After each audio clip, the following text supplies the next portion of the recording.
Oromiyaa lafuma Oromummaan nafuma yaaduma qawweetumu dhumi jaanin dhumu barra waan qabu waliin qaba waan dhabu waliin dhaba kana yaantummaa qabu hin eeginaa hin cabu barra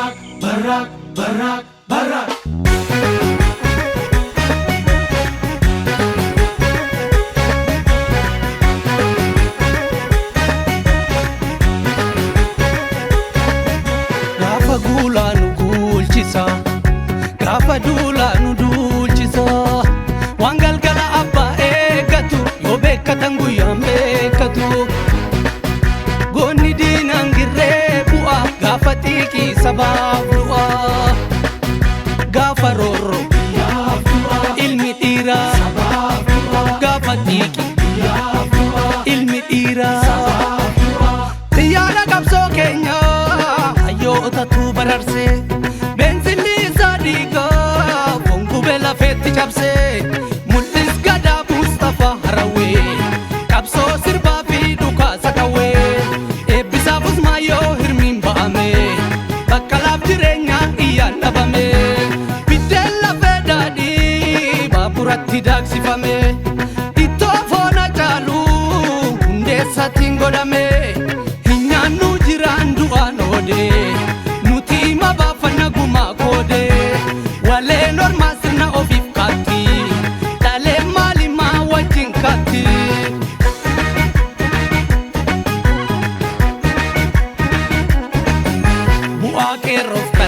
ce'umsa wal garre faffacaatii ammaa waan jettuuree lammaa shanee fi abaa'o OLF kafaa'o hin barreenaa bartuu Oromoodha martuu teephamaa mollite suphuuf yaaluu cite qeeduudhaa galmaa godhuuf qeeraa qalmaa shaggarii fi dirre dhabuu waan hin jirre ifannee qulqulchuu alagaan hin bulchuu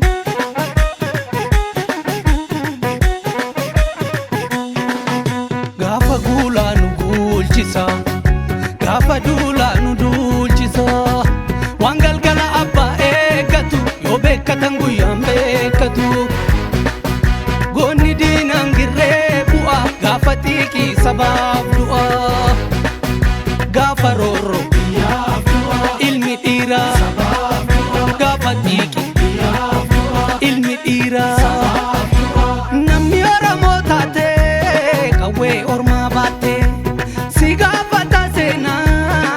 sabake warante Mustafa Hussein ta'i ofiin beeki waraana baate uummatanegi badhoofdoo solee akeeka kaffaaloo miilatti dhabuu beeka abbaan gadaa beenuu bishaan mataa yaa'a dhaabata waliin laala sabaaf turreeka diddan Oromoo manni lama beeka manneenidhaaf mana kiraa deega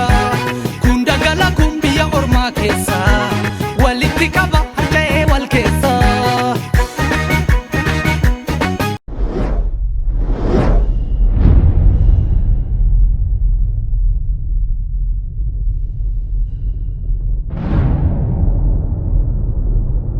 Dawwattoota Walabummaa News Network kan daawwachaa jirtan kun qophii keenya marii haala yerootii fi seenaa gootota Oromooti. Har'a keessummaa dhiyoo tokko qabannee dhiyaannee jirra. Keessummaan keenyas obbo Daanyee Moosisaati. Obbo Daanyee Moosisaa qabsoo bilisummaa Oromoo keessatti qooda olaanaa nama qabuudha. Miidiyaa kanaafis haaraa miti. Akkasumas immoo hoogganaa miidiyaa Walabummaa News Networkiti. Maarree harraa Obbo Daanyee waliin marii gabaabaa tokko gochuuf dhiyaannee jirra. Obbo Daanyee waamicha keenya kabajanii dhufuu keessanii fi hedduu galatoomaa jechaa baga nagaan dhuftan. Hayyee galatoomaa isinis qophii kana saganteessitanii marii haala Oromiyaa keessa jiran akkasumas immoo biittiin Itoophiyaa jedhamtu siyaasni biyya sanaa keessa jiru waliin hamma dandeettii keenya beekumsa keenya yaada keenya walii sheer gochuudhaaf naaf feeruu keessaniif galatoomaa. Tole hedduu galatoomaa akkuma isin jettan dhimmi qabxiin irratti mari'annu dhimma Oromiyaan fi uummanni Oromoo keessa jiruu fi walumaa gala Empa'erri Ethiopia yeroo ammaa keessa jirtu irratti mari'annaa. Mee marii keenya jalqabuudhaaf kallattiidhaan uummanni Oromoo haala maal keessa jira? Maaf carraan kun mudate? Obbo Daanyee. Tole uummanni Oromoo haala maalii keessa jira gaaffii jedhu kun akkuma waliigalaatti sabni Oromoo biyyas ta'ee biyya alaa keessa jiru. Yeroo ammaa kanatti keessumaa waggaa 3 darban kana keessa waan inni keessa jiru hundi keenya hin beekna. Haa ta'uutii garuu abbaan akkatti bulee ollaan akkam bulte beekaa akkatti bulee abbumatu beekaa kan jedhan tokko jira mammaaksa Oromooti. Dhukkubbiin duguuggaan sanyii ajjeechaan akka bosonatti namni ba'ee adamsee ajjeesee galuu akkasumas immoo qe'ee isaa keessatti hirriba dhabee teessuma dhabee boqonnaa dhabee karaa irratti ajjeefamee harkifamaa akkasumas immoo addabaabaayii garaagaraa keessatti ilmoon Oromoo ajjeefamaa jira. Mirga dubbachuu, mirga walga'uu, mirga ijaaramuu, mirga bareesii akkasumas immoo yaada isaa bilisaan ibsachuu haala dhabee keessatti jira. Sana bira darbee immoo carraan Oromoo gara fuulduraatti maal ta'u mala kan jedhu gaaffii keessa galee jira jechaadha. Gaaffiin kunis yookiin jiraachuu yookiin dhabamuu kan jedhu sadarkaa sanarra gahee jira. Dhimma Oromoo irratti kan dubbatuuf abbaa hin qabdu, mootummaa hin qabdu, abbuma argitu dirree Oromiyaa keessa burraaqa, abbuma argitu qabeenya Oromiyaa saama, abbuma argitu Oromoo hidhaa, ajjeesaa, qeerraa godaansisaa. Oromoon egaa kana keessa jirti. Carraan kunis immoo maaliif mudateef kan jedhuu fi namni tokko qeesaa yoo dallaasaa haalaan ijaarrachuu baatee maatii isaa haalaan tifkachuu baatee saganteeffatee abboomee walii galteedhaan waliin mari'achuudhaan wal faana deemee wal utubee wal ijaaruu baatee kan immoo ittiin deemu abbaan manaa sun yookiin abbaan qe'ee sun yookiin itti gaafatamaan qe'ee sun jiraachuu baate maatiin sun bittinnaa'uu yookaan immoo baduu faca'uu danda'a jechaadha. Kanaaf Oromiyaanii carraan kun kan qunnamee fi Oromiyaan yeroo hundumaa abbaa dhabuu isheerraati. Abbaa saba kooti jedhee maatii kooti jedhee Oromiyaa gara fuulduraatti Oromoo gara fuulduraatti tarkaanfachiisu bilisummaa isaa eeguuf mirga isaa eeguuf akkasumas immoo qe'ee isaa irratti abbaa ta'ee qabeenya isaa irratti abbaa ta'ee biyya isaa irratti abbaa ta'ee hiree ofiin murteeffachuudhaaf kan wajjin socho'ee humna ta'ee fi akka kutaalee biraa kan dubbatuuf dhabuusaa carraa kanaan isa ga'eera. Kanannaan jedhu qabsaa'onni jiranii jechaa miti kan qabsaa'aniif hin jiru kan lubbuu isaanii dabarsanii kennaniif hin jiru. Haa ta'uuti garuu suni gahaa ta'uu dhabuurraa kan ka'e carraan kun Oromiyaa mudateera. Gara fuulduraattis immoo Oromoon bal'inaan waan kanarratti yaadee eenyummaa isaatiif yoo dhaabbachuu baate harka wal qabatee wal faana deemee mirga isaa tifkachuu baate carraa dhabamuu irratti deemaa jira natti fakkaata. Tole Obbo Daanyee Moosisaa hedduu galatoomaa akkuma isin jettani uummanni Oromoo biyya isaa keessatti akka bineensaatti adamfamee ajjeefamaa jiraachuun kun kan yeroo dheeraati. Akkasumas immoo sagalee dhabuunsaa qabsaa'otti harka ol qabatanii jabaatanii tokkummaadhaan addunyaatti labsaa fi achumaanis qabsoo jabaa geggeessuu dhabuurraanii akkuma jettanii mee rakkoon kun uummata Oromoo irra jaarraa tokko ol lakkoofsiseera. Wal jijjiirraa sirnaa Habashootaa kana keessatti. Fakkeenyaaf eddii dargiin kufee asii uummati Tigraay waggaa 27 aara galfatee Empa'eratti akka barbaade bashannanee jiraachaa ture. Waggaa sanas uummanni Oromoo adamfamaa ture, ajjeefamaa ture akkuma harraa kana. Har'allee immoo uummanni Oromoo adamfamee ajjeefamaa jira. Kun yeroo argaa jirru irra caalaa ammas rakkoodhaan gadda Tigraay mudate ilaalchisee irra guddaa ammas kan sagaleen dhaga'amaa jiru kan uummata Tigraay. Mee gajjabeessaa natti himaa uummati Oromoo kun dhuguma namoota isaaf dubbatu addunyaa dhageessisuu dhabe moo ajjechaansaa du'uunsaa dhabamuunsaa kun maaf dhaga'amuu dhabe bodaanyi? Dhugaadha yeroo ammaa kanatti kan dhaga'aa jirru mootummaan addunyaa akkasumas immoo mootummaan gamtoomanii pireesiin addunyaa guddoon kunis waa'eedhuma Tigraay kana leellisu. Kunis immoo maaliif ta'ee naammoo akkasumas Tigraay hanga Tigraay illee yeroo gabaabduu kana keessatti baatii torban kana keessatti duguuggaan Tigraay keessatti gaggeeffame yeroo gabaabduu keessatti Oromiyaa keessatti gaggeeffamu baatus yeroo dheeraadhaaf kan gaggeeffamaa ture kan Tigraay gadii miti. Haa ta'uutii garuu sagaleen uummata Oromoo badiin rakkoon akkasumas immoo dararaan uummata Oromoo maaliif dhaga'amuu dhabe addunyaa maarraa dubbatuu dhabe kan jedhu kuni gaaffii nama hundaati natti fakkaata. Haa ta'uutii garuu nuti Oromoon akkasumas qabsaa'onni hojii kootii jedhanii qabsoo kanatti bobba'an beektonni Oromoo, aktivistoonni Oromoo sagaleen isaan dhageessisaa jiran kun karaa barbaachisuun dhageessifamaa jira, iddoo barbaachisutti dhaga'amaa jira, haala barbaachisuun dhaga'amaa jira kun jedhu kuni gaaffii guddaa kaasaa jira jechaadha. Maaliif itoo bakka barbaachisu yeroo barbaachisuu fi eenyu wajjiniinis sagaleen kun immoo irratti dubbatamuu qaba kan jedhu kana yeroo isaa eeggatee iddoo itti barbaachisu sanatti bakkee barbaachisu sanatti ga'ee sagaleen Oromoo akkasumatti ukkaamee afaa kan jedhu kunis ammallee gaaffii ta'a jechaadha. Hanqinni kun hin jira. Hanqina kana immoo kan qabu waloodha. Anas sis dabalatee akkasumas namoota biraa dabalatee ga'ee keenya ba'aa jirra. Sagalee uummata keenyaa ta'uudhaan. Inni immoo biyya keessa taa'ee biyya keessa qabsaa hundisaatu waliigalee isa qabsaa bira dhaabbatee sagalee isaa dhageessisaa jira, mormaa jira, didaa jira, mootummaa kan fuuldura dhaabbachaa jira kan jedhu deebiinsaa gahaa mitiidha. Hin jira garuu gahaa miti. Maaliif namni tokko bu'aa tokkonnaa buusuu fi dadhabbiin isaa hin oolle garuu haala ittiin bu'aa buusu sana haala ittiin hojjetee firii tokko agarsiisu sana malee akkanumaan bakka hin taanetti lafa hin taanetti yoo sanas kanas hooqaa hoolee bu'aan isaa mul'atu dadhabbiin hin jira bu'aan isaa mul'atu jechaadha. Dhumuun keenya noolle, jeefamuun keenya noolle, qeerraa godaanuun keenya noolle garuu sagalee keenya bakka barbaachisaa ta'etti haala barbaachisaa ta'een dhageessisaa hin jiru. Kanaaf ta'uu mala inni tokkoffaan. Lammaffaan fi inni guddaan kan natti fakkaatu naannoo sanatti ilaale biyyoonni lixaa kuni intarestii mataa isaanii qabu. Ji'oopolitikaal intarestii naannoo sanaa qabu. Naannoo sana keessatti fakkeenyaa fi akka shororkeessitoota tiksuu irratti uummata yookaan immoo mootummaa biyya sanatti humna qabaatee naannoo sanatti bakka isaanii bu'ee isaanii dhaabbatee ittiin lolu yookaan waan kana dhabamsiisu ijaarrachuu barbaadu.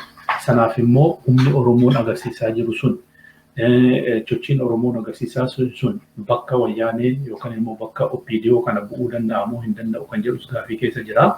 Ittaan sunis immoo akkasumas naannoo sanatti ilaale Oromoon saba guddaadha. Lafa guddaa qabatee jira. Biyyattiin Itoophiyaa jedhamtu sun iyyuu jiraachuu isheetii fi tasgabbiin yookaan immoo naannoon Oromiyaa sun nageenyaan jiraachuun isaa murteessaadha.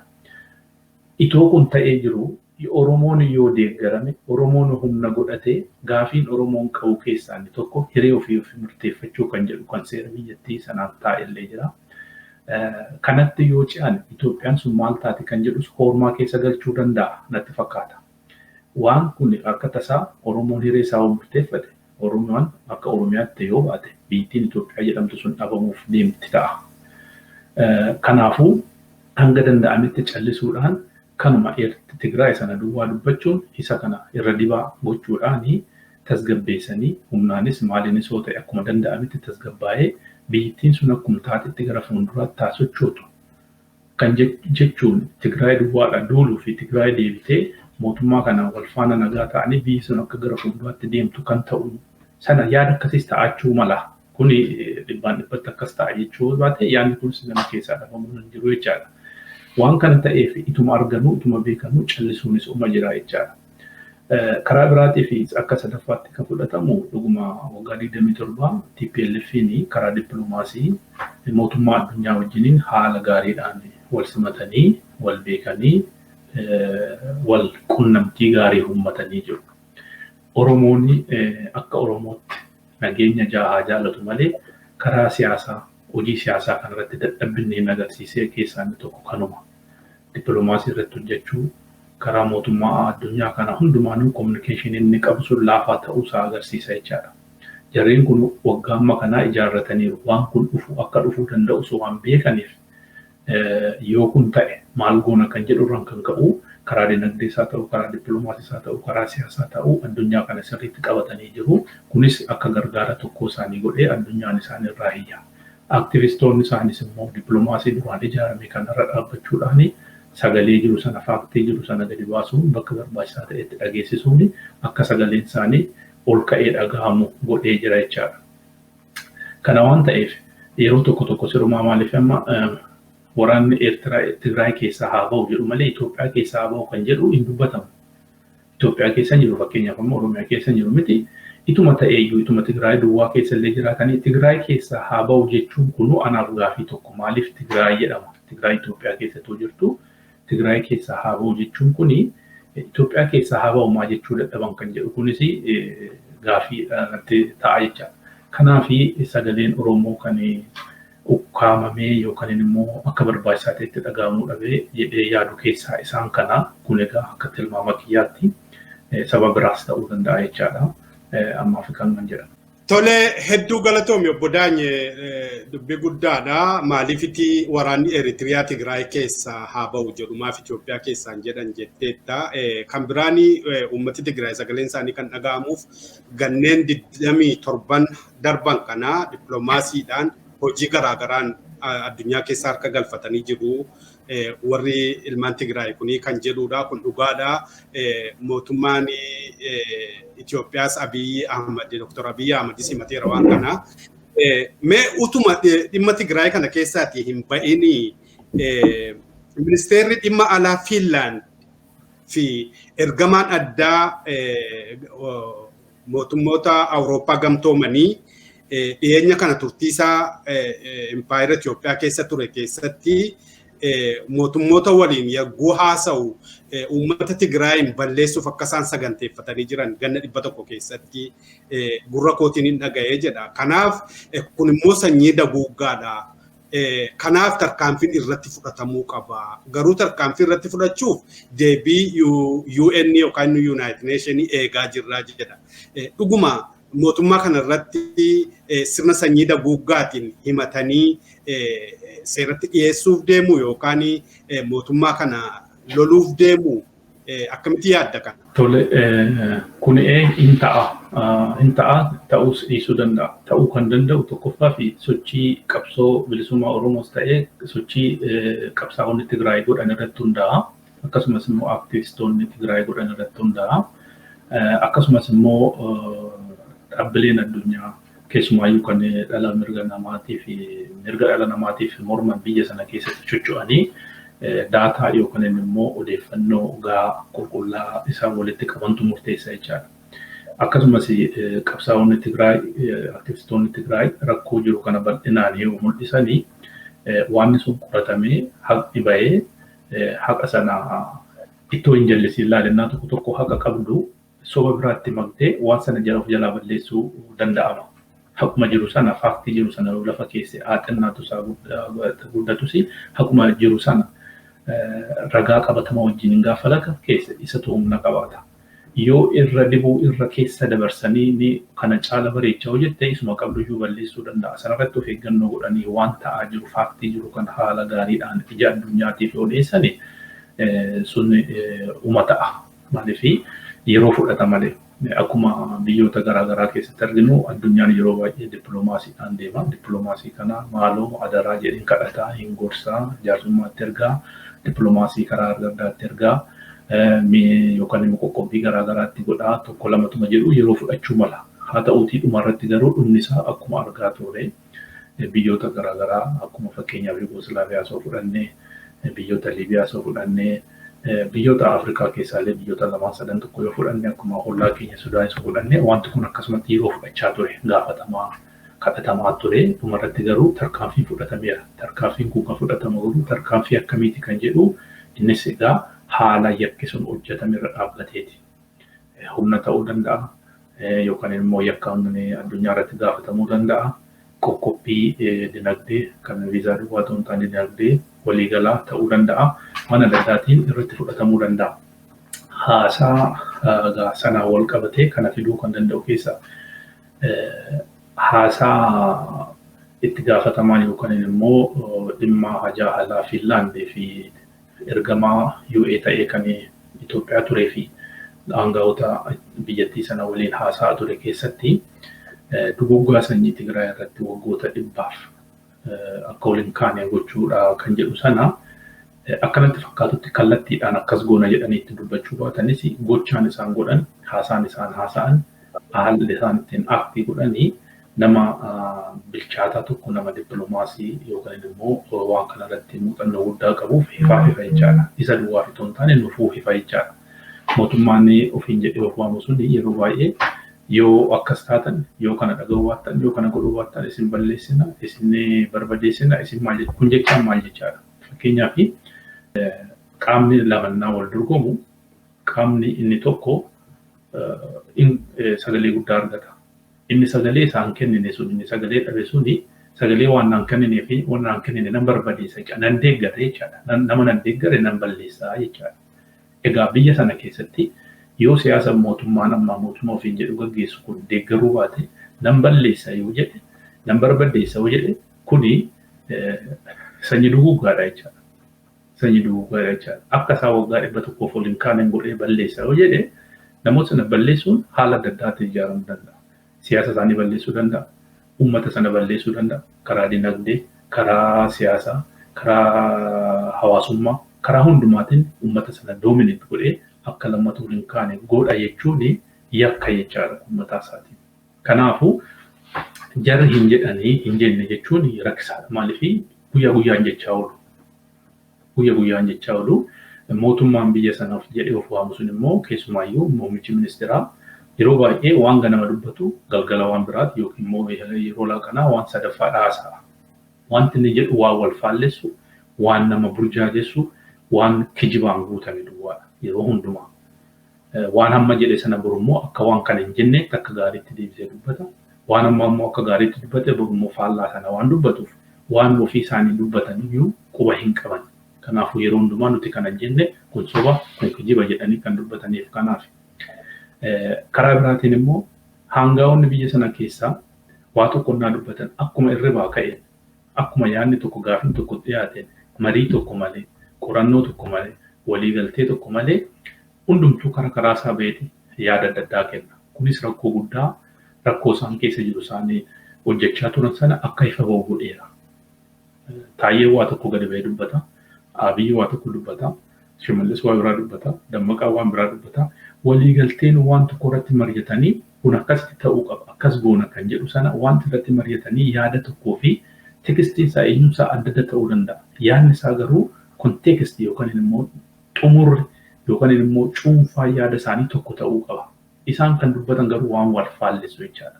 Waan waliin mari'atanii waan waliin haasa'anii tun taane akkuma itti dhufetti waan dubbataniif. Kanaaf bakkee garaagaraatti waa baay'ee dubbatu. Kanarraa immoo kan hubannu tokko faamaan burjaajessuu confuse goonaa kan jedhee Shimallis dubbate sana yookaan immoo confuse goona jedhee kanumarraa isaanis akka istiraateejiittis kana fayyadamuu danda'u. Garuu dhimma dippiloomaasii irratti baay'ee balaa isaan irratti fideera jechaadha. Karaa dippiloomaasiitiin haasaan isaan godhan kun akkasumas immoo haqa ukkaamsaa daba isaan shira isaan xaxanis ifa baasaa jira jechaadha. Kanaafuu jechi viidiyoon inni baase sun namni itti gaafatamaan yookaan immoo dhimma hajaa alaa Fiinlaand ture biyya sana ture waan inni jedhe sun waan kijibaa homaa hin qabu. Waanuma haqa lafa jiru waanuma jedhu dubbatan waanuma isaan gochuudhaaf ba'anii waan isaan qindeeffatanii kan inni bahee hime malee kanaan alattiyyuu kana caala kan isaan dubbatan isanni jedhee sana alayyuu waan isaan haasa'an waan isaan dubbatan waa baay'eetu jira jecha. Tole obbo Daanyee hedduu galatoomii mee asuma kana keessaa utuun bahin murri mootummaa ofiin jedhu kun dippiloomaasiidhaa fi dinagdeedhaan garmalee kufee jira. Dippiloomaasii fi dinagdeedhaan kufaa jiraachuunsaa kan ibsu immoo dhiyeenya kana maallaqa biyya alaa dhabanii daayispooraa dooraal edayii kana kadhachaa jiru gadi ba'anii dabballoonni isaanii. Kana malees immoo imbaasiilee biyya alaa jiran hedduu cuccufuuf sagantaa fixatanii akka jiranii oduun gidduu kana bahee ni ibsa. Oddoo hedduutti miindaanii fi maallaqni imbaasiilee irratti ba'an kuni biyyattii keessatti waan garaagaraa irratti ooluu qabu kan jedhutu jira. Inni kun kufaatii biyyattiin agarsiisu ittumaayyuu dippiloomaasiidhaan kufuu isaanii agarsiisu dinagdeedhaanis dippiloomaasiidhaanis kufanii biyyattiin garamitti deemuuf jetti. Mee kanarraa waan nu ibsitu qabdaa? Tole kuni waa wal nama gaafachiisu miti bare biyyi tokko namni tokko fakkeenyaa fi maatii isaa innaa jiraachisu hojjechuu qaba. Hojjetee waa fiduu galii qabaachuu qaba jechaadha. Galiin isaa yookiin inni tokko hin qota, inni kaan immoo daldala, inni kaan immoo hojii dhaabbataa hojjetee mindaan jiraata. Yoo qotuu baatte waanuma qeetti si hafte sana yookaan inni balaan roobni dhabame yookiin waa tokko ta'ee yoo bara kana qotuu baatte bira dhufu ijoollee beelaan du'uu baatte dinagdeen kee kufuun isaa waanuma jiru. Waan nyaattu dhabdee wanta ati qabdu sun dhumaa xumuramaa deemaa jechaadha. Bara dhufu soo akkas ta'e maal goota gara beelaatti deemtaa jechaadha. Yookiin kadhachuu deemta yookiin immoo gargaarsa nama biraa gaafatta. Inni mindaa'us akkasuma mindaa'u argachuu baate waan ittiin maatii isaa jiraachisuun qabu jechaadha. Waanuma duraan keewwate sana nyaatee affataa deema. Waan inni itti dabaluun jiru jechaadha. Inkaamin inni itti haaraatti burqisiisuuf jiru jechaadha. Mootummaanis ol guddanne akkasuma deema. Mootummaan tokko biyyi tokkoffaa biyyi tokko akka biyyaatti dhaabbachuu fi nageenya isa barbaachisa. Yoo nageenyi jiraachuu baate dinagdee burqisiisuu yookiin dinagdee hojjechuu yookiin guddina biyya tokkoo yookiin misooma fiduu dhiisiiti gadi bahee nagaan bahee galuuyyuu hin danda'u jechaadha. Nageenya dursa jechaadha.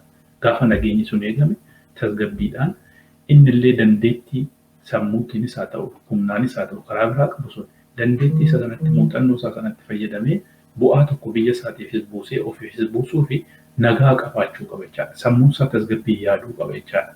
Yoo sana hin taane kun hin dhufu. Biyyattiin sun immoo kan hundoofte kadhaa irratti kan hundoofte deeggarsaan kan jiraattu. Teknooloojiin ishiin qabdu hin jiru. Misooma kan ishiin hojjettu qonna irratti duwwaa kan hundoofte jechaadha. Qonna irratti hundoofte sun immoo waan ofii hojjettee ofii nyaattu baay'inaan hojjetteetuma kan nyaattu jechaadha. Agriculture kanallee qottiisa kanallee baay'ee guddattee meeshaa ammayyaa yookiin teknooloojii ammayyaa fayyadamtee baay'inaanii biyya alaatti erguudhaan dinagdee yookaan immoo hard currency biyya alaarraa galfachuu irratti sadarkaan ishee jirtu sadarkaa dhumaadha. Sadarkaa dadhabaadha jechaadha. Yeroo gabaabaa kana keessatti illee investoroonni garaagaraa galanii akka Turkii akka immoo Saudi Arabiyaa Arab Emiraatii waan adda addaa kuni waan adda addaa kana agriculture kanarratti bobba'aa turanii investmentii xiqqoon eenyu ta'e ture karaa constructionis waa xiqqoon tokko socho'aa ture. Akkasumas immoo dinagdeen kuni agriculture jira, industrial jira, service jira. Karaa kana hundumaa waan guddinni ishiin agarsiisaa jirtu hin jiru jechaadha. Inkaamin ishiin alarraa hard currency ittiin argattu hin jiru jechaadha. Kanaafuu more focusing biyya sanaa kan ture exportii irratti focusii kan ta'e alaayyuu baay'inaan galchu. Ati fakkeenyaaf waa tokko kan biyya alaatti ergitu ajennu birrii 1,000 kan birrii 1,000 ta'e doolar 1,000 waan ergitu ta'e alaa gangalchitu kan 2,000 yoo ta'e maayinasii keessa jirta jechaadha. Hard currency ittiin waan sana galchitu kabarii gochaa hin jirtu jechaadha. Maaliif inni ati ergitu suni isa at least xiqqaate kan ergituuf kan galchitu wal qixaachuu qaba. Zero baalaansii ta'uuf jechaadha. Dinagdeen kee akka miidhamneef. Dinagdeen kee akka miidhamneef hard currency biyya alaatii galchuu doolara sana argattee doolari sun kan si barbaachisu tokkoffaa teknooloojii waraanaa, teknooloojii meedisinii yookiin akkasumas immoo meedikaala preparaatii waan adda addaa kana yookaan immoo qoricha waan adda addaa kana biyya alaa baay'inaan bitta. Sana bituuf hard currency si barbaachisa. Hard currency sana argachuuf immoo waa tokko export gootee biyya alaatti ergitee gurgurtee waan sana inkaamii hard currency sana argachuu qabda jechaadha. Garuu baay'inaan importiitu jira. Biyya alaa baay'inaan kan galchitu kanatti galchitu isatu caala jechaadha. Kun jechaani ati fakkeenyaaf waa tokko bituuf fakkii fudhannu mana tokko bituu fi mana qabdu gurgurtee mana ati qabdu birii 100 baasu waa jennu kan bitu immoo 200 yoo ta'e kabarii siin goone jechaadha. Mana haaraa sana bituuf liqaa deemtaa yookaan baankii irraa liqeeffatta yookaan namarraa liqeeffatta yookaan immoo yoo achius dhabdee ishee qabdu kanayyuu itoo mana biraattiin hin bitii nyaatteeyyuu dhumuu dandeessi.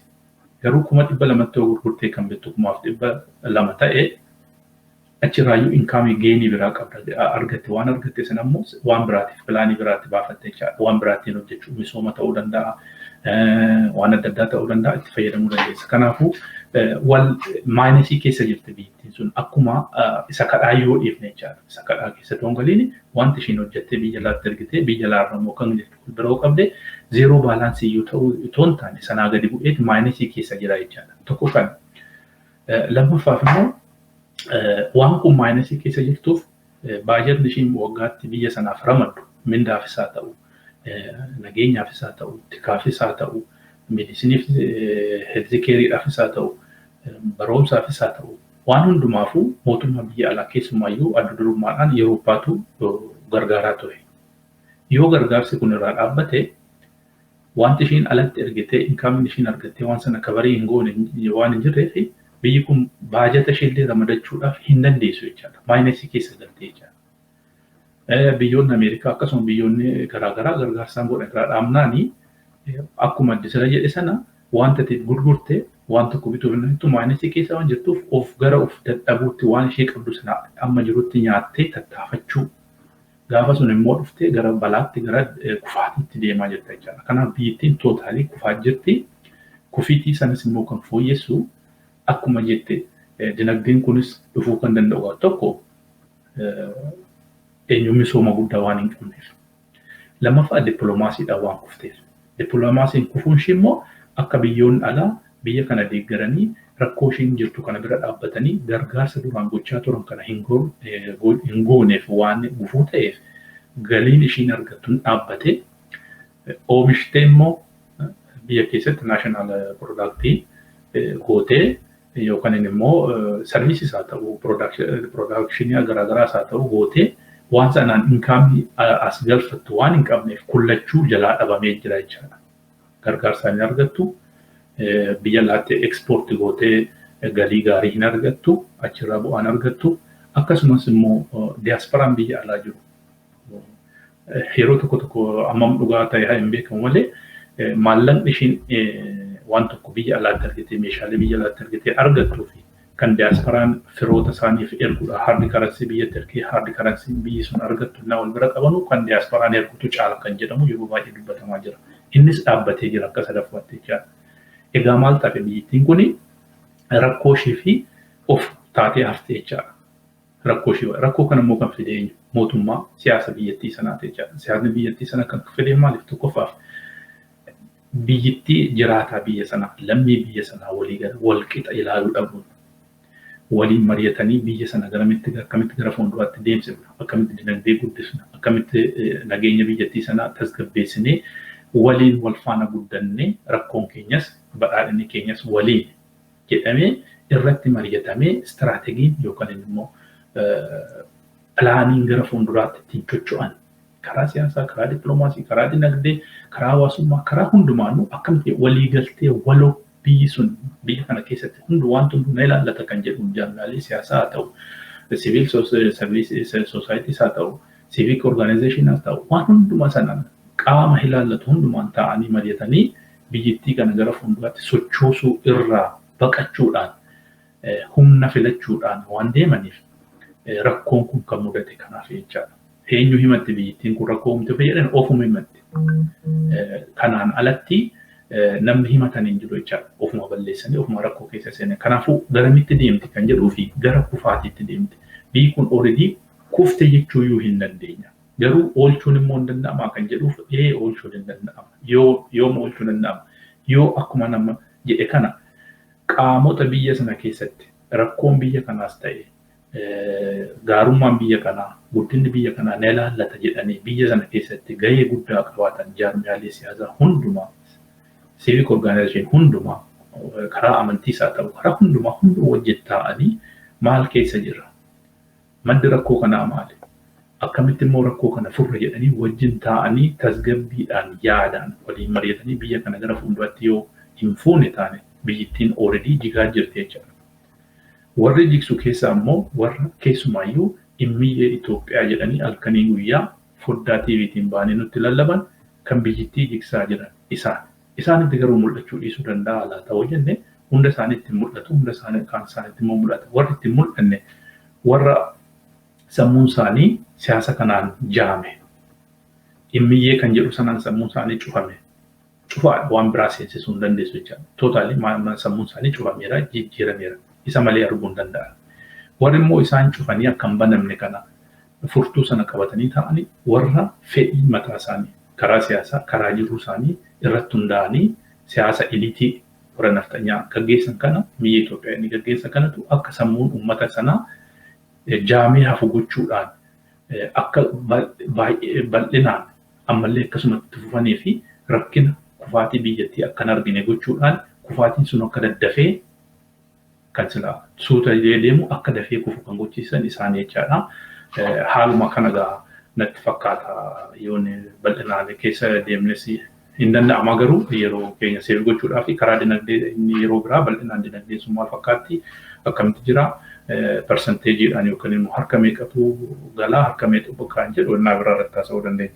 Tole hedduu galatoomi yaada bal'aanaa deebistee akkumatti jettee biyyi tokko yoo exportii fi importiin ishee yoo ol madaaluu baatee kasaaraa keessa jirti jettee kan biraanii waan garaagaraa hojjechaan jirtu wanti isheen gochaa jirtu hedduunsaa sirriitti dhugaa irratti kan hundaa'e utuu hin taane fakkeenyaaf warshaalee garaagaraa biyyoota garaagaraa jinii qabeenyuma biyyattiin qabdu mataa ishee oomishanii wayii tokkorra biyyattiin soorettiidha wayii tokkorra oolchuudhaaf illee yeroo deemanii naannoo deemanitti saamuudha malee uummatichaaf waan hojjetan waan ta'eef rakkoo hedduutu jira akkasumas lolatu jira fakkeenyaaf warri chaayinaa gadda gaafa himne biredii baasuu dhaqanii qabamanii akka lammatachi hin deebine godhamaniiru yooni hubachuu baadde warra Paakistaanis ta'u gidduu kana qabamanii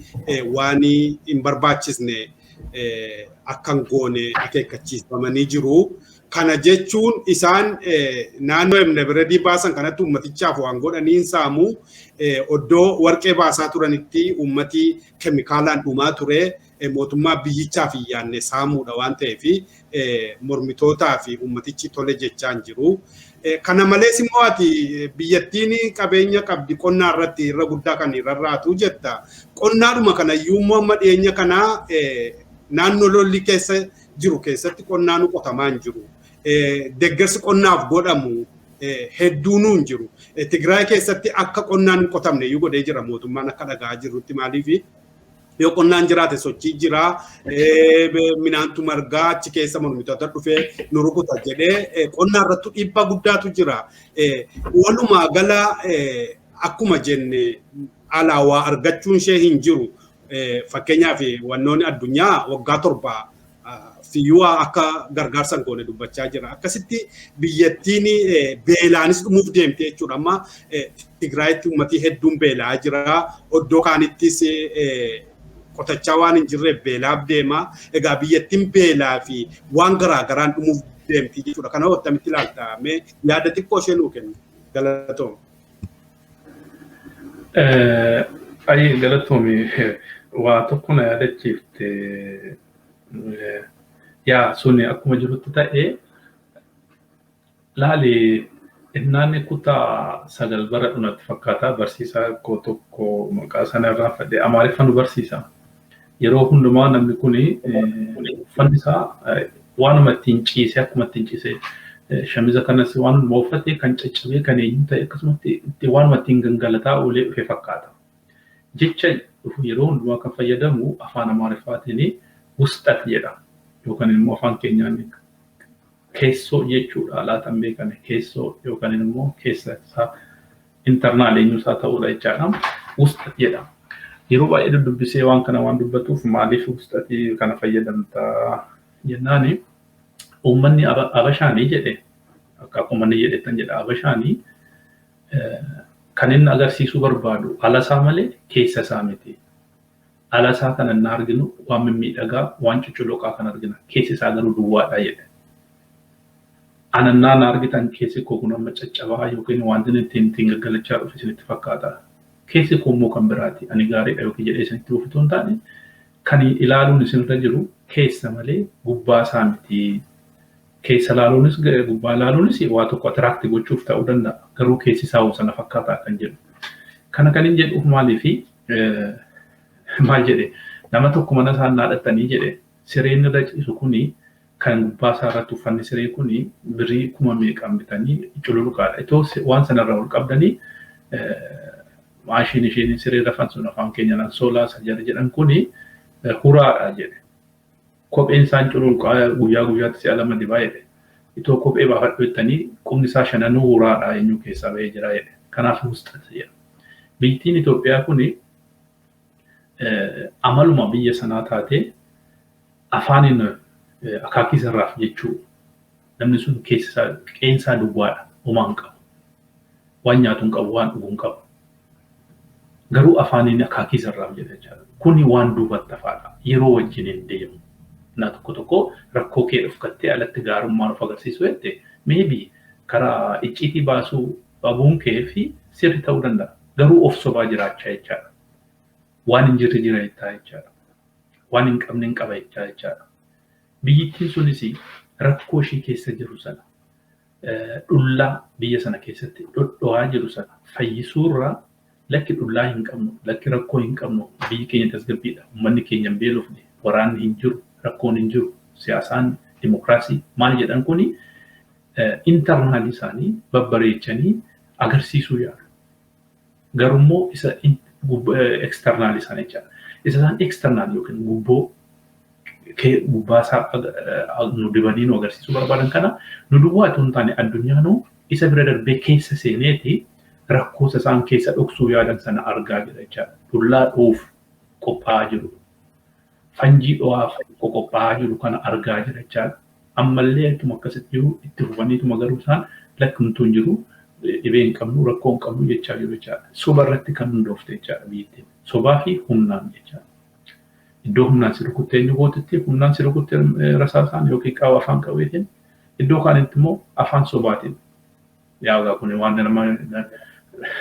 namichi biyyan bulcha jedhu halkanii guyyaa kijiba waan haasaa ooluu fi kun waan ragaallee fi nama jechisiisuu hin qabu. Kun waanuma jiru waaqaaf jiru. Namnumti ituma beekuu itoo beekuu kan ciisu raastuun damma qokka jedhan sana warra akkasitti deeman hin jiru. Warra dhugu ammoo dhugaatti fakkaate suma jira.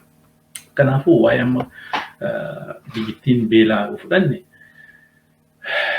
ibsi United Nations akkasumas immoo gargaarsa garaagaraa godhanii gara miliyoona 20 meeqaa akka beelaaf saaxilamu dubbataa turan.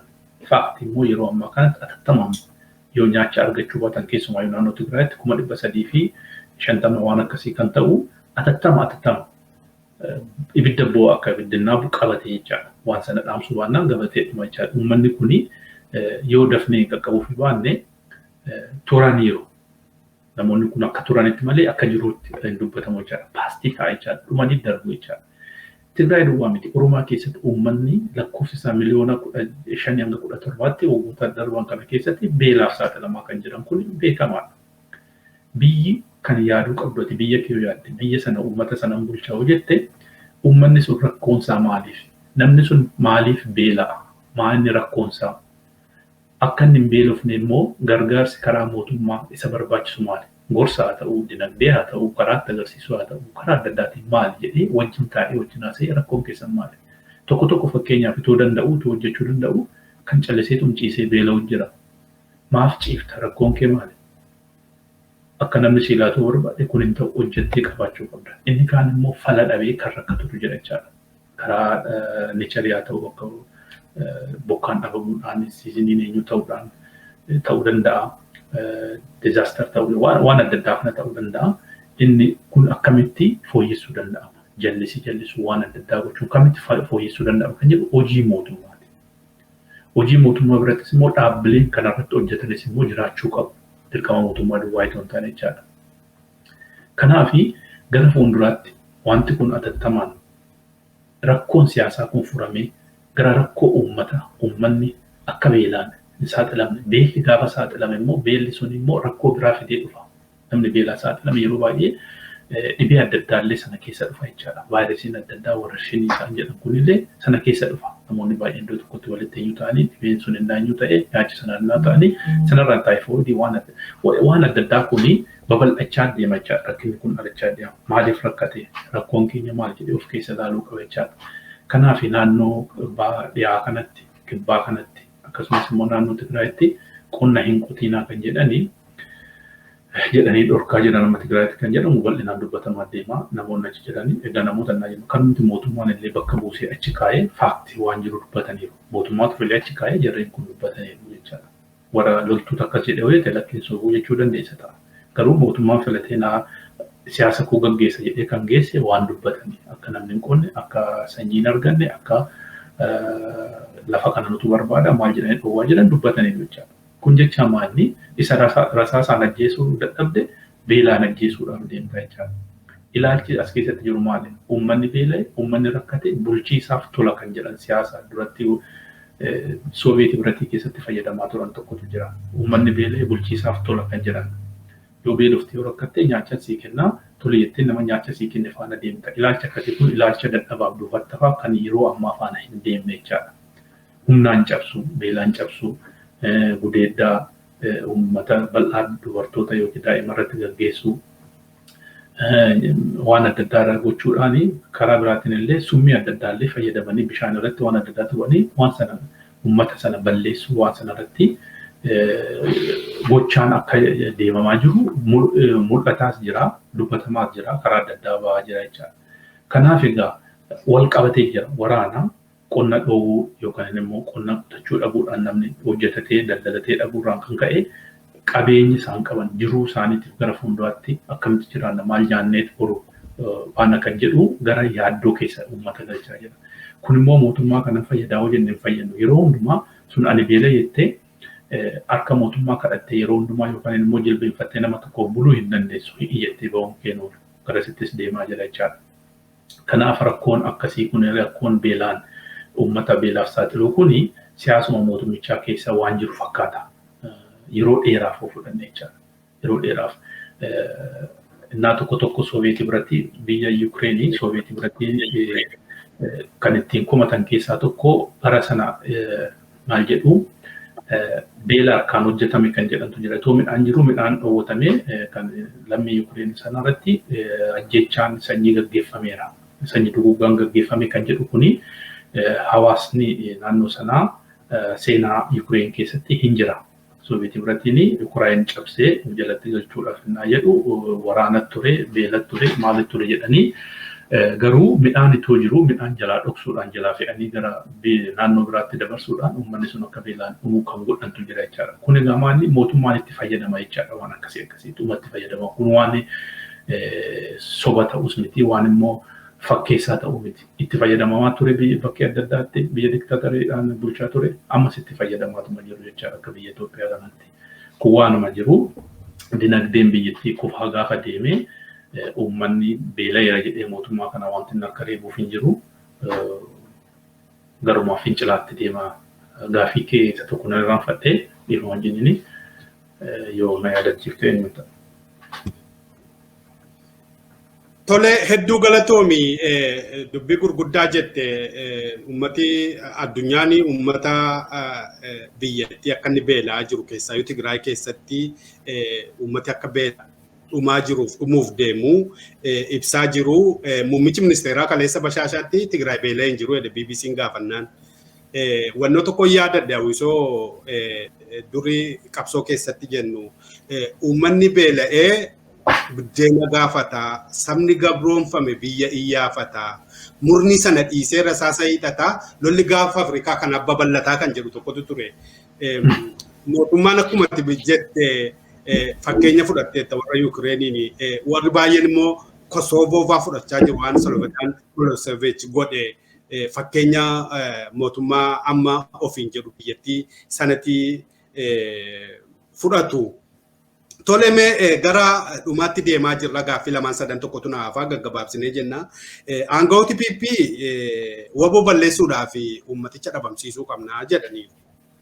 Dhabamsiisaa jirus immoo sanyii daguuggaan Oromiyaa keessatti alkallattii fi kallattiidhaan deemaa jira.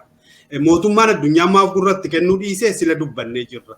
Uummanni Oromoo atu dubbattee uummanni beelee uummanni rakkate mootummaa isa saamu isa ajjeesu isa beelessu ofirraa kaasuu dirqamaa jette. Uummanni Oromoo ga'ee barbaachisu bahaa jira didaa jira gaariin isaa akkamitti ilaaltamee kana? Galatoomii baas jira baas hin jiru akka lamatti ni ilaala kana.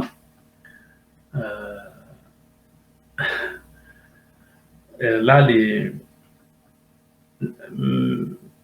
ministeri ajaa alaa Finland fi ergamaan UA ta'ee biyya Itoophiyaa kan deeme uummata Tigraay irratti duguuggaa akka isaan waliin kaane waggaa 100 kan jedhu aangawoota mootummaa irraa dhagaye jedhee dubbatee ture. Garuu kan Oromoo kana laadde sila dubbannee ture addunyaan maaliif hin dubbanne amma qurxummii balleessuuf waa'ee laali calliseetum namni qurxummii balleessuuf sana goota hojjette maybe fookasiinki garuma qurxummiif bishaanii ta'uu danda'a. Sana dura garuu tekstoonni kontekstiin ture yookiin haasaan ture yookaan immoo eenyu ture maaliif woboo yookaan immoo shanee isaan jedhan kana balleessuu dadhabdan kan jedhee gaafiin gaafatame deebii sanaa wal qabatee balleessuu ummata eenyu riphee lolaa yookaan waa tokko kana balleessuudhaa fi tokko tokkoon guuruu waan hin dandeenyeef bishaan sana gogsuu qabnaa jedhe. Namichi kun garuu isa Tigraay sana dubbateera. Jechuun kana wal fakkaatu wayiitti dubbatame ta'aga. Dhimma Tigraay wal qabatee jechaadha. Inni kunis yoo dubbatame kallattiin isatti dubbachuu baatanis yookiin namni kun hin dhageenye aangawoota mootummaati. Inni hordofu yeroo baay'ee warra dippiloomaasii maaltu biyya sana keessatti nu caalayyuu beekuu danda'u rakkina Oromoos. Nu caalayyuu beekuu danda'u garuu hanga nuti dubbannetti hin dubbanne. Uummanni Oromoo hin balleessinaa jechaadha kun. Directly hiikoo biraa hin qabu. Woboo balleessuuf uummata Oromoo balleessina. Jechaan uummata Oromoo waggaa isaan dhibbayyuu jedhani toon taane dhum walumaa galattuu balleessinee jechaadha. Dabadeen jiru kaawwa eenyuun qabu. Gaaffii yerootuun qabu jechaadha badeeraa jechaadha. Inni sun waggaa dhibbaaf jedhee dubbatame isa kana biroo tootaalee balleessuudha. Bishaan sana gogsita goge. Goge bishaan hin dhufu miti qurxummiinis hin dhufu. Uummata Oromoo balleessite uummannis hin jiru woboonnis hin jiru jechaadha. Kana caala sanyiin duguuggaa jira hin jiru. Garuu dippiloomaasonni kanarratti dubbatanii hin dubbanne. Maaliif nuti akka isaan dubbatan gooneerraa ani mataa kiyyaan godhee ati gootee aktivistoonni yookaan beektonni yookaan immoo hayyoonni Oromoo kana godhaniiru hanga tokko godhan gaafate. Kanaaf rakkoo isaan irra jiru kanaaf uummanni Oromoo waa'ee gochaa jiraaf hin jiruu fi gochaas jira gochaas hin jiru. Maaliif isa gochaa jiru beekamaadha. Keessaayus alaayisoo ta'e amma danda'ametti hamma isaa danda'etti yookaan iddisa dubbadheen ture. Ani waa tokko argachuudhaaf guyyaa guutuu kaachuumoo yeroo muraasatti haala ittiin kaata sana akkamitti kaadhee waan guyyaa guutuu kaachuu sana argadhu sa'a tokko yookiin sa'a lama keessatti argadhu kan jedhu sammuu yaaduun narra jira jechaadha. Yoo akkas gochuun kun maaliif ibsa jechuudha bakka barbaachisaaf yeroo barbaachisaa ta'e sanatti hojjetameera moo hin hojjetamne kan jedhudha. Malee hojjetameera jechaadha. Hojjetamee garuu akka barbaachisuuf yeroo barbaachisuuf eenyu biratti akka ta'e sana maddeeshii waan sadarkaa isaa eeggateef akka barbaachisaa ta'e ittiin hojjetamne kan jedhu tokko keessaa isa kana.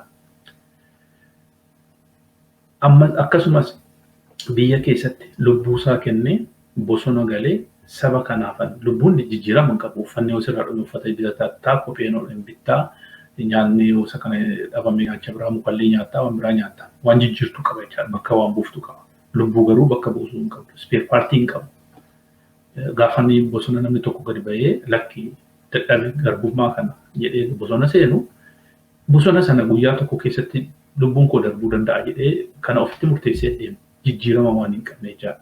Godhee jira jechaadha. Maaliif innis hawaasa uummata Oromoo keessaa tokko.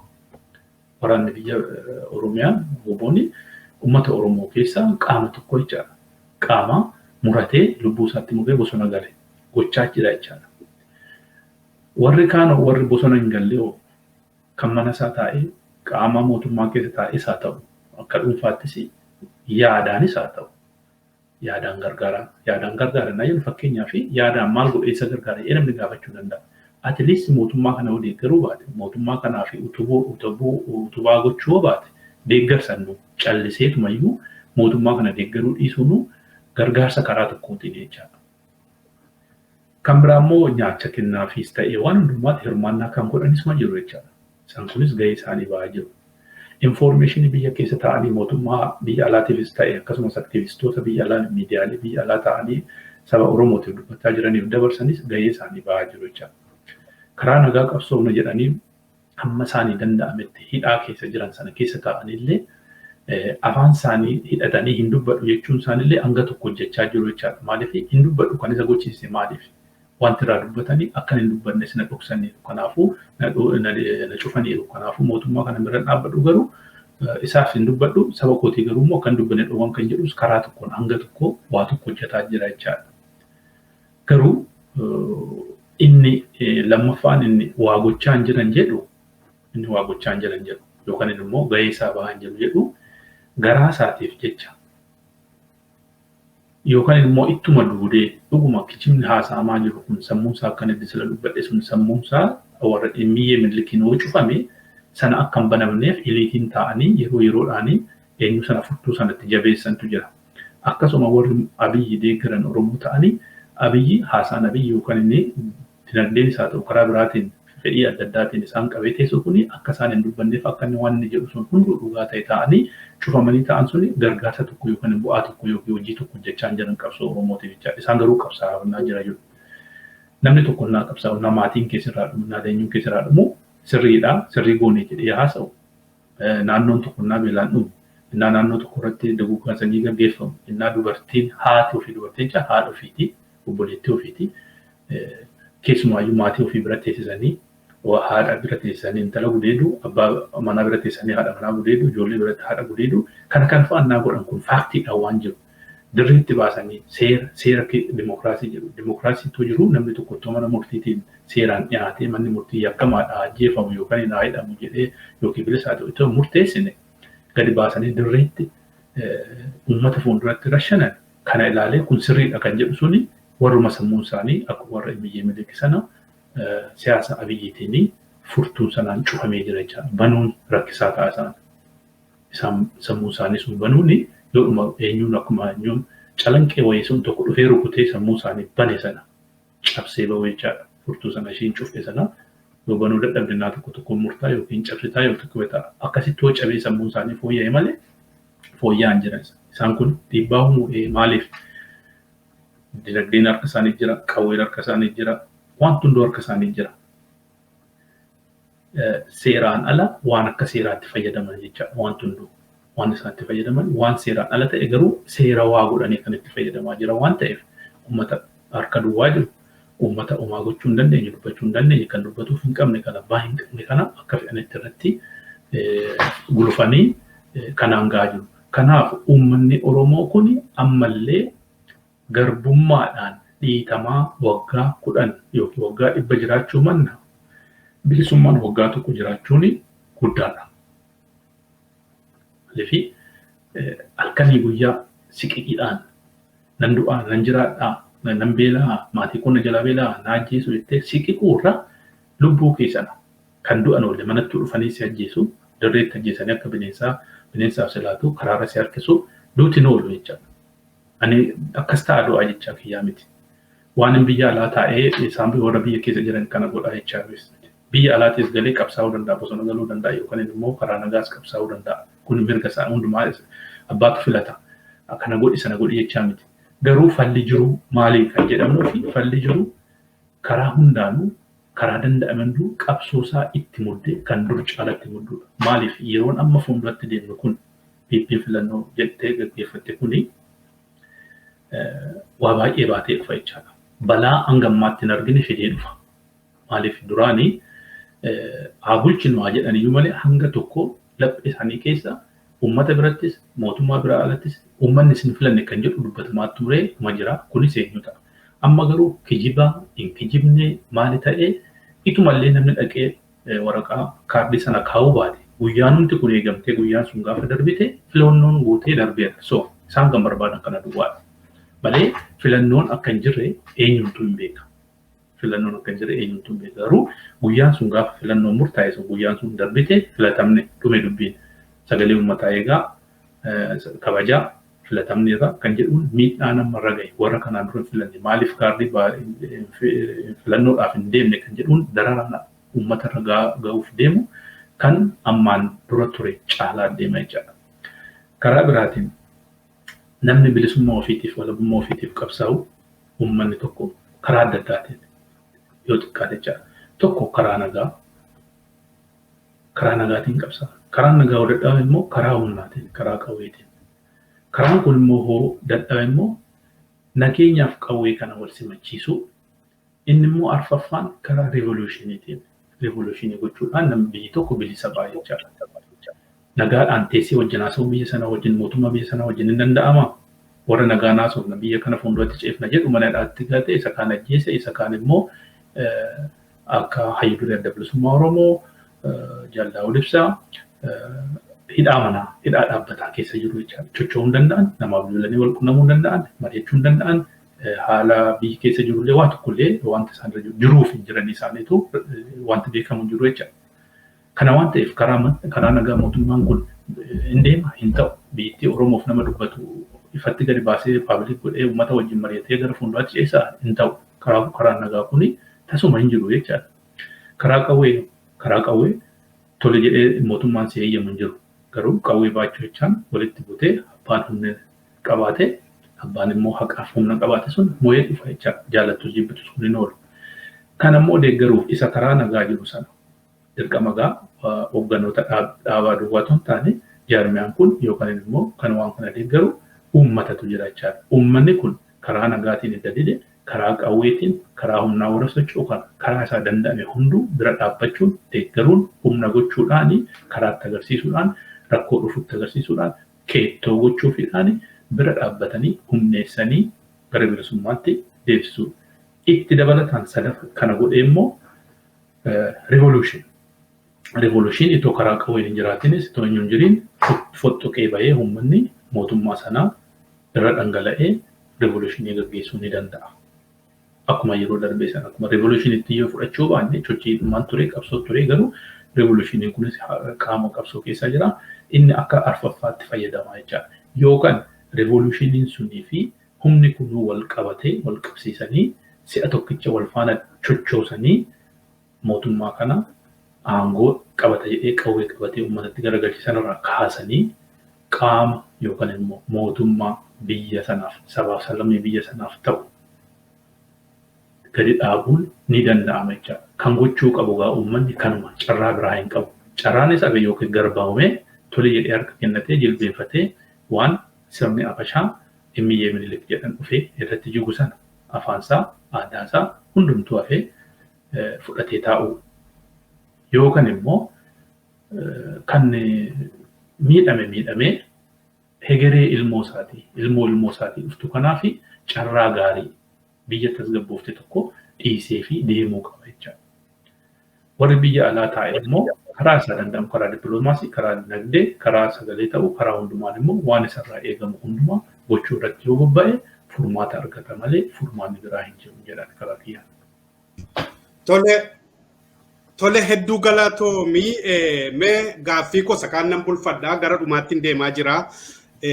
Sila gaa dubbannee mootummaan waboo dhabamsiisuudhaa fi ummaticha fixuu qabaa. Ummatichi fi waboon immoo tokkuma jetteetta. Namichi ifaatti dubbate warra Tigraayiin kan ollolle taankii hiriirsinee daayinaamikiidhaan ifatti walitti dhufneetu wallolle. Garuu waraana bilisummaa Oromoo riphee lolaadha. Ummata keessa riphee kallattiin sittiin dhufu. Kanaafi dhabamsiisuu dadhabne. Kanaaf ammoo ummaticha dhabamsiisuun nurra jira. Waraana kana dhabamsiisuufi jedhe. Kan biraani atu dubbatte egaa mootummaa karaa nagaadhaanii aangoo gadhiisus miti, biyyattii tasgabbeessus miti. Kanaaf uummanni Oromoo qabsoo gochuu qaba. Qabsoo isaa jabeessee itti fufuu qaba jette. Kunis karaa dippiloomaasii, karaa waraanaa, karaa siyaasaa, karaa fincila uummataa walitti qindeessee ofirraa mootummaa kana kaasu malee mootummaan murni shiftaan kuni uummata kana nagaadhaan dhiisuuf hin deemu jette. Waa'ee filmaataas kaaste. Mee waa'ee filmaataa kanatti waa jenneetu gaaffii tokkotti dabaladhee xumurannaa. Filmaanni biyyoolessa ja'affaa Itoophiyaa kaleessa godhame. Filmaati kun akkamitti xumurame? Ittuma dabalee immoo filmaati kun silaasii warri izeemaa fa'aa himachaa turanii iddoo kaanitti taajjabdoota kan seenni godhanii iddoo kaanitti tu filmaatiin jalqabanii filameera jedhanii lakkaa'uu eegalan jedhanii waan hedduu kaasaa turanii. Filmaati kun iddoo kaanitti immoo hin geggeeffamne, bakka kaanitti immoo hidhattootatu akka uummatiin geggeessine godhee kan jedhamus jira. Yoomayyuu milkaanii filmaata kana mo'atan immoo biyya kana tasgabbeessuu danda'ama. In tasgabbaa yoo piippiin uummataan filameellee sobumaan filameellee dhufee aangoorra taa'e biyya kana tasgabbeessuu danda'ame. Kana lamaan walitti dhiitii gabaabsinaa deebisi yeroon keenya xumuramaa jira. Ilaa jecha lama waan kana xumuruu hin danda'amu gar. Filannoon hin turreedha. Filannoo jechaani hoggaa qaamni uummata tokko bakka bu'u qaamoliin garaagaraa wal bira dhaabbatanii waliin dorgoman. Qaamni dorgomu yoo hin jiraanne qaamni tokko yoo dhufe eenyu keessaa eenyu filata. Filachuu jechaan bara waa lama wal bira dhaabbachuutu jira. Inni isaan paartilee 40 meeqa jedhan kuni paartiidhuma tokko. Ilaa seenaa tokkotu jira. Biyya tokko maqaa dha'uun barbaadu hoggaa filannoon ga'e paartiin tokko garee 4-5tti hiikeeti paartii adda addaa godha. Paartii baay'isu, beekaati baay'isu isaan tokkuma waan akkasii godhu. Mootummaa biyya sanaa keessattis kanuma. Kun faaktii jiru wajjin lafa kaa'uun barbaachisaa ta'e yeroo waan hin qabneef malee guyyaa isaa maal akka ta'e immoo kuni sistemaatikaalii kan itti fayyadaman. Paartiin tokko iddoo meeqatti paartii 4-3 godheeti naannoo jiru fokus maaliif amma fakkeenyaaf namni paartii koo jibbu tokko qaamni tokko yookiin naannoon tokko paartii koo jibbu yoo jiraate namni achi keessaa immoo naannoo sana keessaa paartii kiyya keessa jiru yoo jiraate namni sun akkana keessaa ba'ee paartii ijaarrate maaliif yoo na wajjin jiraate sagalee naan kennan naannoon sun yookaan inni ganni sun yookiin immoo distriktiin sun. So distriktii sana keessaa nama miseensa koo ta'e akka waan ba'ee paartii mataa isaatii dhaabbatee naannoo dhufa keessoon achitti paartii dhaabbata. Naannoon sun sagalee isaa kennaa jechaadha. Akkasuma paartii naannoo adda addaatti gaafa kennan gaafa dhufne maal goona koalishinii humna jennee walitti finna sagalee keenya dhumarratti marsaa lammaffaa irratti biyya keenyatti egaa marsaa lammaffaan jiru natti fakkaata biyya keenya miti biyya Itoophiyaa jedhamu sana keessatti marsaa lammaffaa irratti gaafa dhufanii sagalee naa kennitan eenyu kanaaf kennaa jedheeti warra sagalee isaa kennee eenyu sagaleen achi deemaa jechaadha. The same thing biyyattii Itoophiyaa sanatti keessattis kan godhamu amma zeemaan akkas jedhee bara yeroo hundumaa jajaa deemesi uummanni jarri kun maal akkana wal jajuu eenyudha durumaanuu tokko jedha waa tokko fakkeessuu qabu jechaadha. Akkas godhanii akkas ta'anii akkasitti eenyu godhanii eenyu keenya hidhanii eenyu keenya dhowwan kuni diraamaadha. Diraadha malee paartiin jiru paartii tokkicha. So zeemaan jettusi maal jettusi immiyya Itoophiyaa warra eenyu ta'an hundi isaanii tokkuma. Isaanumatu walirree siyaasuma hojjechuudhaaf akkas godhe malee ilaalchi isaanii eenyuun isaanii adda tokko ta'e paartuma tokko. Garuu paartiin adda addaa dhiyaatechuudhaaf dhiyaatan. Kanaaf filannoo kan jedhu hin turre. Jarri disila siimeen ture bara. Ituma namni dhufee kaardii sana gatuu baateeyyuu guyyaan gaafa 13 moo gaafa maalii ture akka isaanitti guyyaa caamsaa akkasii sana filannoon gaggeeffame that's all dhume dubbiin. Namni kudhanoo dhufee sagalee kenne yoo namni tokko iyyuu hin kennine isaanii dhimma isaanii miidhisuudha. Guyyaan sun filannoon gaggeeffame kan jedhu dhufanii kaadiree walgahii harka rukutee suura ka'ee naannoo sana eenyu ta'ee eenyu sana bananii kaadiroonni keessa buusanii dhume filatame. So isaantu jedha ani garuu filatame filannoon deeme jedhu maaliif filannoon namni lama wal bira jiraateedha. Silaa kan dorgomuu danda'u paartileen Oromoo akka abaa'uuf akka kaafaa'u tu jiraatanii morkiin hin jira jechaadha. Uummanni bal'inaan bahee ani kanatu naa ta'a maaliif isaa ta'a isatu murteeffata. Waan filatuuf waa'ee abaa'uu filatuuf isa beeka waa'ee kaafaa'u waa'ee PP filatuuf uummata isa filatuutu beeka. Garuu filannoon gaggeeffamee eenyutu sagalee eenyu kenne akka dhuunfaattuu yoo baate meeqatu ebeluuf sagalee kenne meeqatu moosa kanaaf kenne jettee wal bira qabdee sagalee sana kun 10 argate kun 5 argate kun 1 argattee lafa keessee filannoon gaggeeffame filannoo sana keessa inni 10 argate sun moo jetta. Ani garuu qonkoo dhufee na filadhaawwan jedhee ilaa bara 92 filannoon gaafa gaggeeffame ganda tokko maqaa dha'uu hin barbaadu gaafa filannoo sana kaardii tokkitti waan kanaan duras dubbadheera. Nama tokko duwwaatu kaardii tokko keessa buuse. Abaa'uun dhiibamee sana bahee ture. Kaardii sana iyyuu namni buuse boru dhufanii sangaa qorraan qabu jedheeti kaardii tokko buuse. Guyyaa 2-3 moo torbee toongayin waraan irra garagalee akkamitti filachuu diddan jedhanii boordii filannoo bira darbeera bara. Dhufanii uummata walitti qaban jaarsi biraa walitti qaban maal barbaadu sagalee kennuudha. Kaardii qabdu amma sinii kennaa jedhanii jaarsi bulee walii galee koo ta'e namni kun kan amma 40 sagalee 40 sinii kennaa maal barbaadu ofirraa akkasitti galchee jechaadha uummanni. Figadee the same thing amma sanuma warra sangaa kunirraa qabu jedhu sanaa fi warra kaadiree isaaniitti eenyu ta'e kun filannoo miti jechaadha. Filannoon hin turre eenyu hin taane guyyaa filannootu ture filannoo maqaa filannootiin kan dhaame isatu gaggeeffame. Ergasii immoo maal ta'a kan jedhuu fi bitas dubbadheera.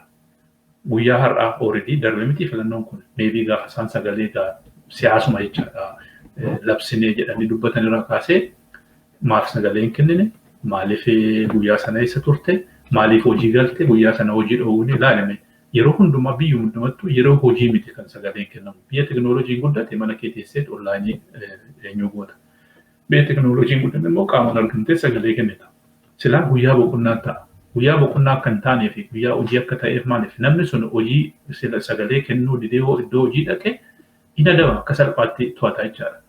Hoogganaan waajjira sanaa hunduu galmeedhaan isaanitti dhiyeessa. Ebeloojii dhufeera, ebeloojii taane okay dhufee sagalee moo kennan hin kennine to'achuuf jechaadha. Guyyaa sanbataa ta'e garuu mana isaa walaa yoo keessa walaa akkamitti to'achuu dandeessa. Kaardii of fudhachuu baate namni kun. Hojii galuun kee dhiisuun kee garuu yookiin kariisa jedhamu waan jedhan hin dhufne bakka sagalee moo dhaqee moo hin dhanne haala ittiin to'atantu jira jechaadha.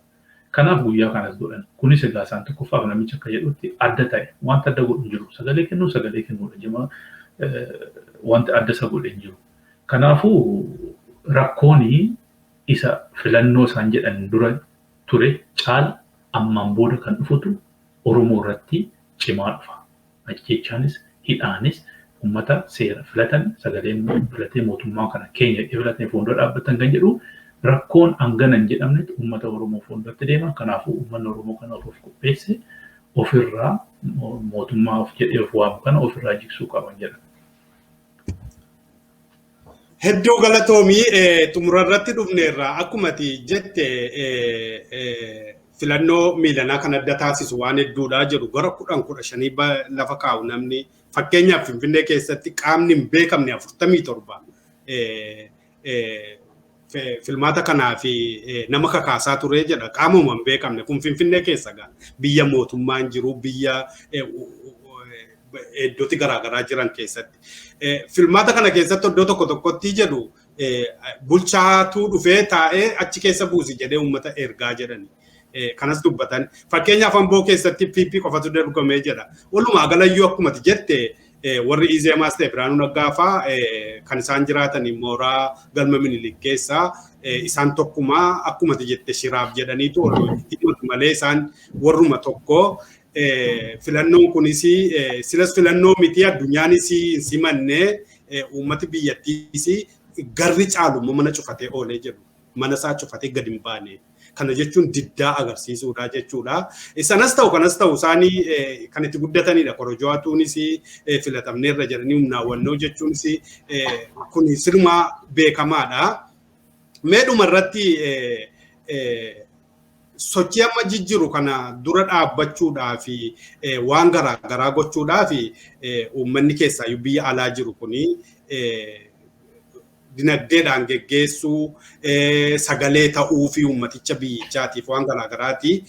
Gidduu kana karaa Oromoo biyya alaatiin hiriira nagaa gurguddaatu geggeeffamaa jira.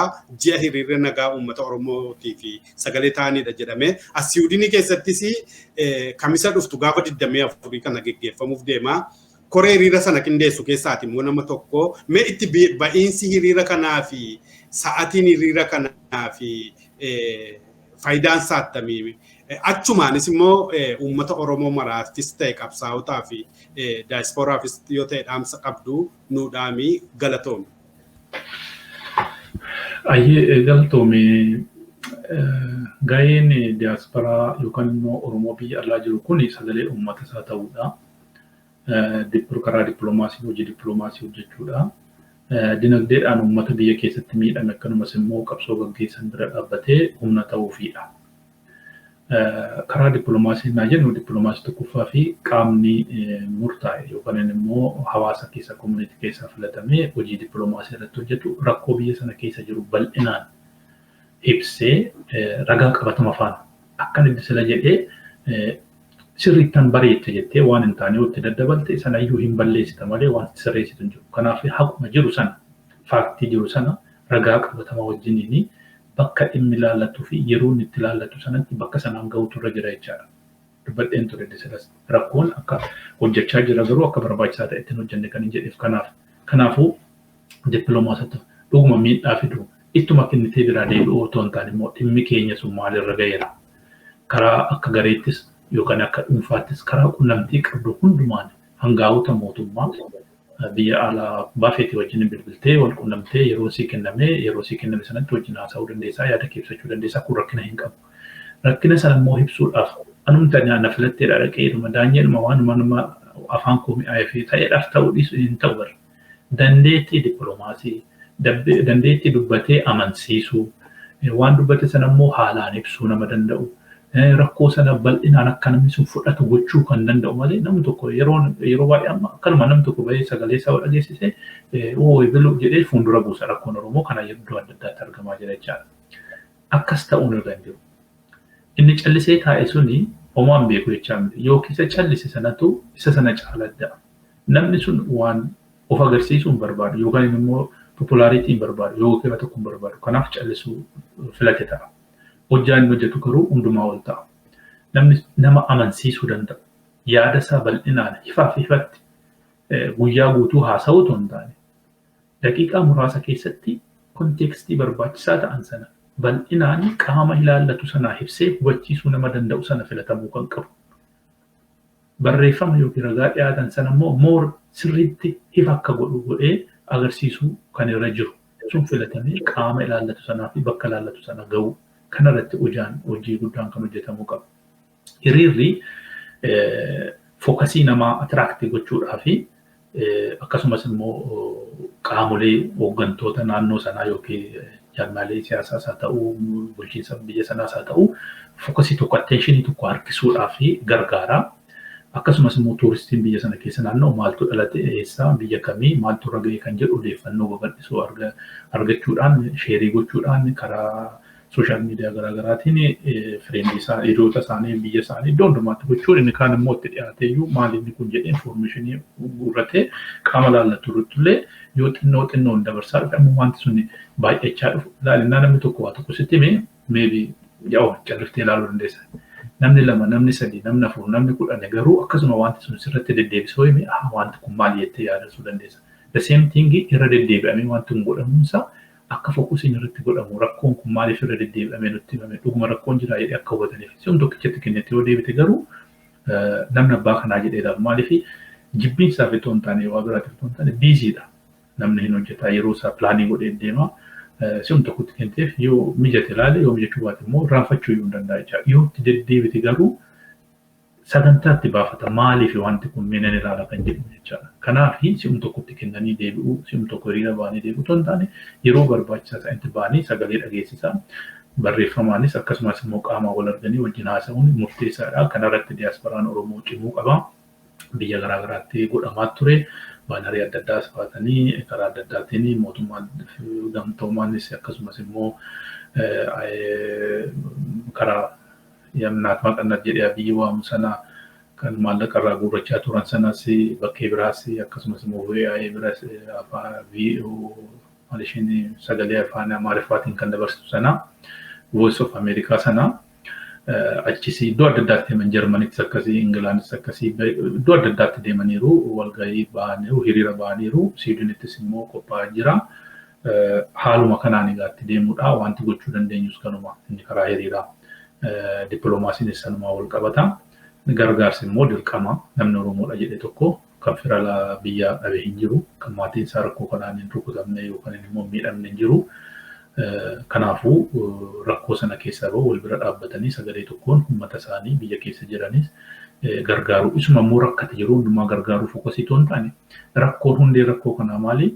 Rakkoon kun immoo akkamitti furama kan jedhu irratti yaaduudhaan rakkoon sun yeroo dhumaaf akka furamuuf wanti firu maali jedhanii sararratti wal gargaaruun fokkasiin guddaan isarratti godhamuu qaba. Sana yoo ta'u baate isuma du'e awwaalaa isuma rakkate horiitti ergaa odeemme sun hin dhaabbatu jechaadha. Akka rakkoon sun akka namni sun hin duune akka namni sun hin rakkanne waan godhuu qabu sanarratti sun immoo maanni bilisoomte saba walabummaa kee bilisummaa kee murteeffachuu jechaadha. Irra ga'uudha. Sanarra ga'uuf immoo waan qaama lubbuu isaa kennee saba Oromootiif bosona galee kana bira dhaabbattee isa gargaartee isaaf humna taate akkasumas immoo karaa nagaatiin warra qabsaa'anii fi hanga tokko qooda qabaatan sana dhiibbaa saayikooloojikaalii mootummaa sanas ta'ee uummata irratti illee dhiibbaa hoo wanti biraa waafe isaan biras dhaabbattee waan isaan barbaachisu noo bira dhaabbattee rakkoon kuni furamuu danda'a. Kana gochuu qabnaan jedha karaa akka diyaaspooraatti. Tole hedduu galatoomii qabsaa fi daayirekteera Walabummaa News Networkii obbo Daanyee Moosisaa yeroo qaalii fudhattee nu waliin marii bareedaa kana gochuu keetii fi galanni kee bilisummaa haa ta'uun jedhaa. Kana malees kan mari'achiisaa ture ana gammachiis naadooti. Daawwattooti Walabummaa News Networkis yeroo keessan fudhattanii daawwachaa turuu keessanii fi galanni keessan bilisummaa haa ta'u jechaa. Obbo Daanyee galatoomaa jenna. Ayyee atis galatoomii yeroo kee fudhattee akkan yaada koo ibsadhuuf naaf fedhu keetiif galatoomii. Tole yeroo gaarii qabaadhaa. Kan ijaaree hin diiguu alaa dhufaatu diigootti ijaaruun nutti ulfaate diiguun nutti salphateetti kanaaf keessi koo dhiigaay keessa kiyyattan dhiigana waraana nuun dhiiguutti haalli natti jabaattu solii gadi sin fiiguutti du'eetan bada malee itti jaarsa hayyuun diiguutti jaarsa hayyuun diiguutti jaarsa hayyuun diiguuy. Ajjeesaa gaafa makkoo tajjeesaa gaafa makkoo kan mirgaafa jabaatuutti isa gurree ajjeesee foon allaatti dhaalaatuutti isa geeraraa galu isa waliif waamaluutti turee lammiin koo durii tarra maltuu baay'attee itti arabbii rakkoo furii